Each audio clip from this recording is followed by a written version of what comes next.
wa kuvuka, ni mwaka wa kuvuka. Nataka nikwambie hivi, usikubaliane kufungamanishwa na kitu chochote ulichokikuta duniani. Acha kushabikia waganga, acha kushabikia vitu vya ulimwengu, acha kushabikia. Watu wengi wamefia kwa waganga.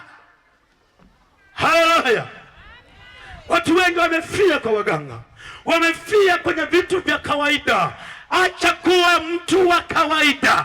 Nataka nikwambie hivi, Yesu akiingia kwako, wengi watasema haueleweki. Yesu akiingia kwako, usitake kueleweka. Mama, usitake kueleweka. Dada, usitake kueleweka. Ukimkamata Yesu, hawezi kueleweka. Hata Paulo hakueleweka, kwa sababu aliinua bendera ya Yesu. Na Yesu akiingia kwako, hajalishi wewe ni namna gani, wewe hata kama ulikuwa ni mtenda dhambi, Yesu akiingia kwako, anaanza kukutengeneza. Alimtengeneza Paulo aliyekuwa muuaji. Wewe useme ni nani? Yesu ana uwezo wa kukutengeneza, ana uwezo wa kukubadilisha, anakutengenezea njia pasipo na njia, anakuinua watu wanapokudharau. Usitake ueleweke wakati Yesu ameingia kwako. Yesu njia zake anasema hazichunguziki. Ukiwa na Yesu hauwezi kuchunguzwa. Nataka nikwambie mama, hauwezi ukachunguzwa ukiwa na Yesu. Kaka, hauwezi ukachunguzika. Wakikutegea mtego unavuka, maswali yanajaa. Wakikutegea mtego wanashangaa unavuka, maana unaye Yesu. Ukiwa na Yesu Kristo, usitake kumpendeza mwanadamu, mpendeze Yesu peke yake.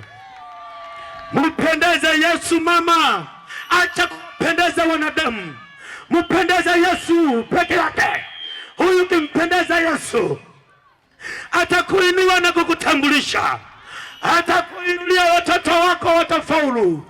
Usitake kuchanganya elimu ya watoto wako, unahangaika na ada huku unahangaika na waganga. Kuna faida gani?